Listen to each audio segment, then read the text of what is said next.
નમસ્કાર મિત્રો, ફરી એકવાર સ્વાગત છે આપ સૌનું આપણી ચેનલ બી ક્રિએટિવ પર। આજના વિડીયોમાં ફરીથી હું તમારા માટે ઘણી બધી એવી ઉપયોગી ટિપ્સ લાવી છું જે તમને રોજિંદા જીવનમાં ખૂબ જ કામ આવી શકે છે। તો વિડીયોમાં એન્ડ સુધી બન્યા રહેજો।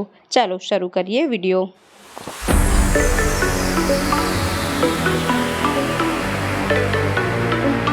તો અત્યારે ઉનાળામાં કીડીઓનો ત્રાસ ખૂબ વધી જતો હોય છે। ખાવાની દરેક વસ્તુઓમાં કીડીઓ થઈ જતી હોય છે।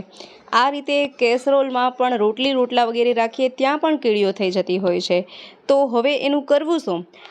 કઈ રીતે આપણે આ રોટલી જે છે તેમાં કીડીઓ થતી બચાવી શકાય છે? તમે અહીં જોઈ શકો છો આ કેસરોલમાં ઘણી બધી કીડીઓ થઈ ગઈ છે। એ ઉપરાંત ઘણી વખત એવું બને કે ઉનાળામાં ખૂબ ગરમીના કારણે કેસરોલમાં આપણે રોટલી કંઈ રાખીએ તો બીજે દિવસે સવારે બગડી પણ જતું હોય છે। તો તેના માટેનો પણ આઈડિયા જોઈએ। તો પહેલાં તો આ કેસરોલને સારી રીતે સાફ કરી લેવાનું છે। ત્યાર પછી તેમાં રોટલી કે રોટલા જે પણ રાખવાનું હોય તે રાખી દઈએ। ત્યાર પછી તેનું ઢાંકણ બંધ કરી દઈએ। હવે અહીં આપણે એક થાળી લેવાની છે અને થાળીમાં 1 ગ્લાસ જેટલું પાણી ઉમેરીએ। ત્યાર પછી આ કેસરોલને તે થાળીમાં રાખી દઈએ। આ રીતે આપણે ઓવરનાઇટ માટે રાખીશું તો આમાં જરા પણ કીડીઓ લાગશે નહીં। ખાસ કરીને રાત્રિના સમયે એવું બહુ બનતું હોય કે સવારે આપણે જોઈએ તો કેસરોલમાં ઘણી બધી કીડીઓ થઈ ગઈ હોય। તો આ રીતે થાળીમાં પાણી રાખવાથી શું થશે કે ચારે બાજુ પાણી હોવાના કારણે કીડીઓ આના પર ચડી શકશે નહીં। તો આ રીતે તમે કીડીથી બચાવી શકો છો। એ ઉપરાંત આ કેસરોલ પાણીમાં હોવાથી તેમાં રાખેલા રોટલા કે રોટલી પણ ગરમીના કારણે બગડતા નથી। આઈ હોપ કે આઈડિયા ગમ્યો હશે। હવે જોઈ લઈએ નેક્સ્ટ આઈડિયા। તો ઘણી વખત ઘરમાં આ રીતે પીવીસી પાઇપ વધેલા પડ્યા હોય છે તો આપણને એવું થાય કે આ ટુકડાનું કરવું શું? તો પહેલાં તો અહીં આ ટુકડાને આ રીતે કટ કરી લઈએ। ગરમ ચાકુ કરી અને મેં કટ કરી લીધું છે। તો અહીં 2 ટુકડા રેડી કર્યા છે। હવે આ ટુકડાને તમે એમને એમ પણ રાખી શકો છો અથવા તો વોલપેપરનો ઉપયોગ પણ કરી શકાય। આ પીવીસી પાઇપનો ઉપયોગ કર્યો છે એવું દેખાય નહીં એ માટે મેં અહીં વોલપેપર લીધેલું છે અને આ રીતે તેમાં વોલપેપર લગાવી દઈએ। તમે અહીં 1 ટુકડો હોય તો તેનો પણ ઉપયોગ કરી શકો। અહીં આ પાઇપ મોટો હતો તેમાંથી મેં 2 ટુકડા કર્યા છે અને આમાં પણ આ રીતે આપણે વોલપેપર લગાવી દઈએ। જુઓ તો બંને ટુકડામાં મેં વોલપેપર સરસ રીતે લગાવી દીધા છે। ત્યાર પછી અહીં આપણે કોઈ પણ દોરી લઈશું। હવે આ દોરીને આ પાઇપમાં આ રીતે પરોવી લઈએ અને ત્યાર પછી અહીંથી ગાંઠ વાળી લઈએ। હવે દોરીની લંબાઈ તમે જે હિસાબથી રાખવા માંગતા હોય એ રીતે તેમાં ગાંઠ લગાવવાની। બીજા પાઇપના ટુકડામાં પણ આ જ રીતે આપણે દોરી પરોવી લઈએ। ચાલો હવે જોઈ લઈએ કે આનો તમે શું ઉપયોગ કરી શકો છો। દોરીની લંબાઈ ટૂંકી રાખવા માંગતા હોય તો આ રીતે નજીક પણ ગાંઠ વાળી શકાય। તો આનો ઉપયોગ બાથરૂમમાં વોશ બેસિન પાસે આ રીતે લગાવી અને રાખી શકાય છે। તો નેપકિન સ્ટેન્ડ તરીકે આનો ઉપયોગ કરી શકાય છે। જો આ રીતે આપણે વોશ બેસિન પાસે રાખી દઈએ તો નેપકિન તેમાં લગાવી શકાય। ખૂબ જ સરસ અને ખૂબ જ યુનિક આઈડિયા છે। એ સિવાય આનો ઉપયોગ કિચનમાં પણ કરી શકાય છે। કિચનમાં પણ આ રીતે ટીંગાડી દઈએ તો તેના પર પણ નેપકિન રાખી શકાય છે। તો નેપકિન સ્ટેન્ડ માટેનો આ બેસ્ટ આઈડિયા છે। ચાલો હવે જોઈ લઈએ નેક્સ્ટ આઈડિયા। તો જનરલી આપણે બટેટાને આ રીતે જ બાફતા હોઈએ કે બટેટા કુકરમાં ભરી થોડું પાણી ઉમેરી અને 4-5 સીટી લગાવી દઈએ। તો ઘણી વખત એવું બને કે બટેકા ખૂબ વધારે બફાઈ જાય તો તે પાણીવાળા થઈ જતા હોય છે અને ક્યારેક આપણે કોઈ રેસીપી એવી બનાવવાની હોય કે જેમાં ડ્રાય બટેકાનો માવો જોઈતો હોય તો તેના માટે શું આઈડિયા કરી શકાય? તો તેના માટે અહીં આપણે કોઈ પણ કોરું કાપડ લેવાનું છે અને ત્યાર પછી તેને ભીનું કરી લઈએ અને તેને ખૂબ જ સરસ રીતે નીચોવી લઈએ। પાણીવાળું ન હોય ફક્ત ભીનું હોય તો ચાલે આ રીતે।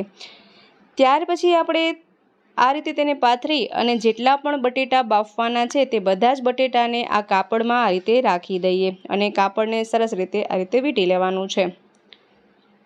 હવે આ બટેટાને આપણે કુકરમાં રાખી દઈએ।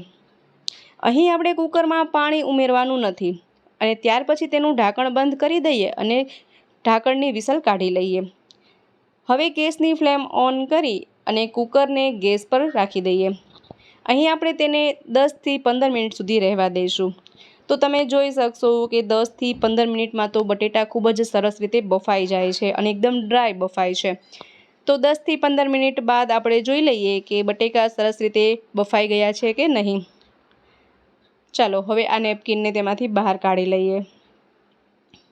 તો હવે ચેક કરીએ કે બટેટા બફાયા કે નહીં। તો તમે જોઈ શકો છો કે બટેકા ખૂબ જ સરસ રીતે બફાઈ ગયા છે, એકદમ સરસ. તો હવે આપણે કોઈ એવી રેસીપી બનાવવાની હોય કે જેમાં ડ્રાય માવો જોઈતો હોય બટેટાનો, તો તેના માટે આ આઈડિયા બેસ્ટ છે. આલુ પરોઠા વગેરે જે બનાવવાના હોય તેમાં આપણે ડ્રાય માવાનો જ ઉપયોગ કરતા હોઈએ છીએ. તો આ રીતે તમે બટેટાને ડ્રાય રીતે પણ બાફી શકો છો. આઈ હોપ આઈડિયા પણ ગમ્યો હશે. ચાલો હવે જોઈએ નેક્સ્ટ આઈડિયા. તો જે આપણે ડબ્બામાં ગોળ લેતા હોઈએ તે સરળતાથી નીકળતો નથી. વધારે ગોળની જરૂર હોય તો આપણે તેને કઈ રીતે કાઢી શકાય?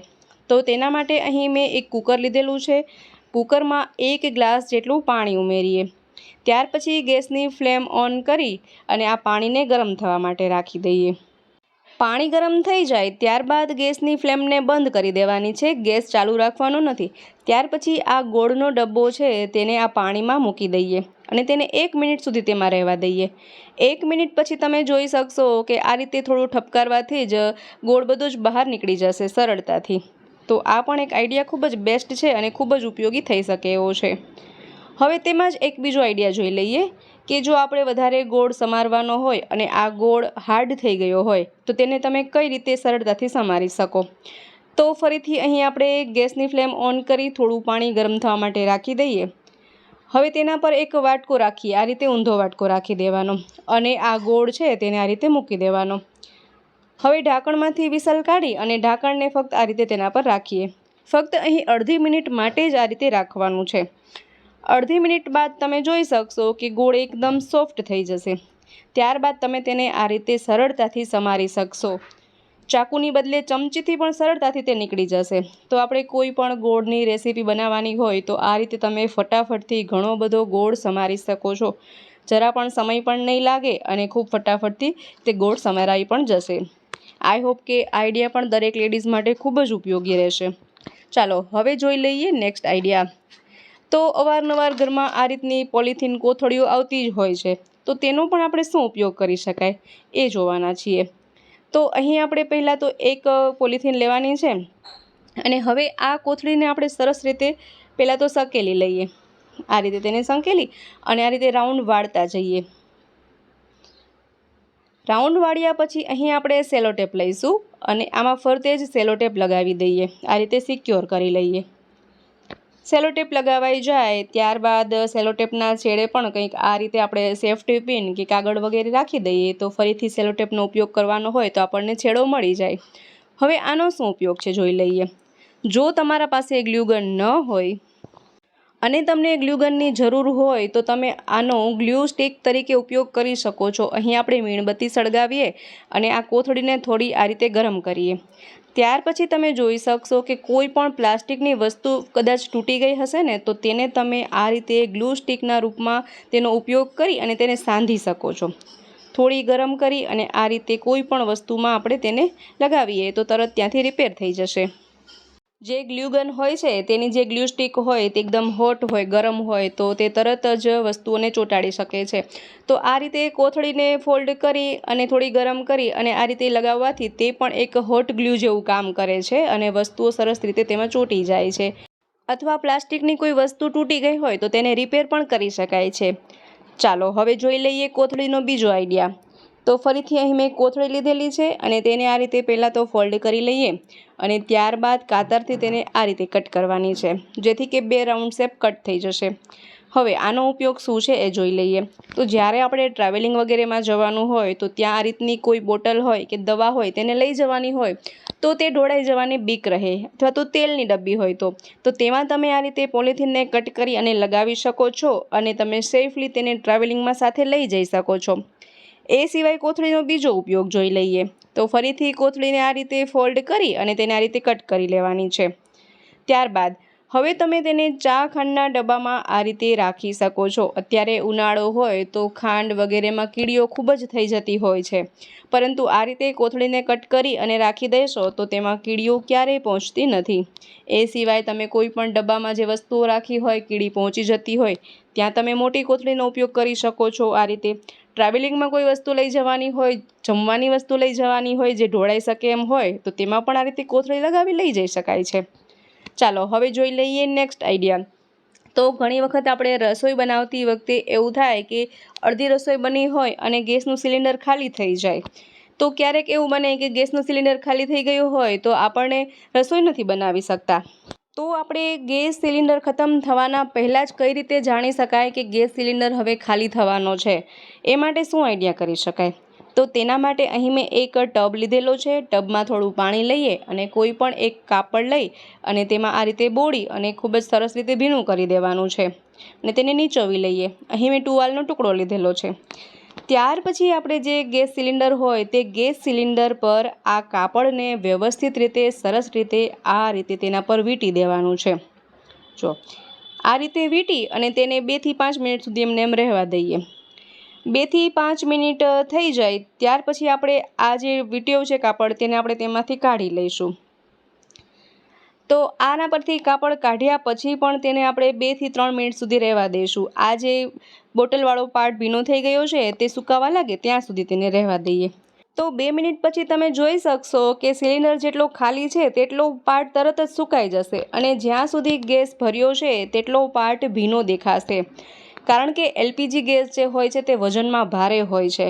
તો આ રીતે તેના પર પાણીનું પોતું લગાવવાથી તે તરત જ સુકાતું નથી. તો આ રીતે તમે 2 દિવસ અગાઉ પણ જાણી શકશો કે ગેસ સિલિન્ડરમાં કેટલો ગેસ બચ્યો છે અને કેટલો ગેસ ખાલી થઈ ગયો છે, જેના કારણે તમે રસોઈ કરતી વખતે પણ ગેસ તરત જ અચાનક વહી જાય એવી સમસ્યા નહીં રહે. તો ગેસ સિલિન્ડરમાં કેટલો ગેસ બચ્યો છે તે જાણવા માટેની આ બેસ્ટ ટેકનિક છે. તો મિત્રો, આશા રાખું છું આજનો વિડીયો તમને જરૂરથી પસંદ આવ્યો હશે, સાથે દરેક આઈડિયા પણ ખૂબ જ પસંદ આવ્યા હશે અને ઉપયોગી પણ રહ્યા હશે. વિડીયો જરા પણ પસંદ આવ્યો હોય તો વિડીયોને લાઇક કરજો, શેર કરજો, તેમજ અમારી ચેનલ પર નવા હોય, પહેલી વાર ચેનલ પર વિઝિટ કરી રહ્યા હોય તો ચેનલને સબસ્ક્રાઈબ પણ જરૂરથી કરજો. ફરી મળીશું નવા વિડીયોમાં નવા જ આઈડિયાઝ સાથે. ત્યાં સુધી જોતા રહેજો આપણી ચેનલ બી ક્રિએટિવ.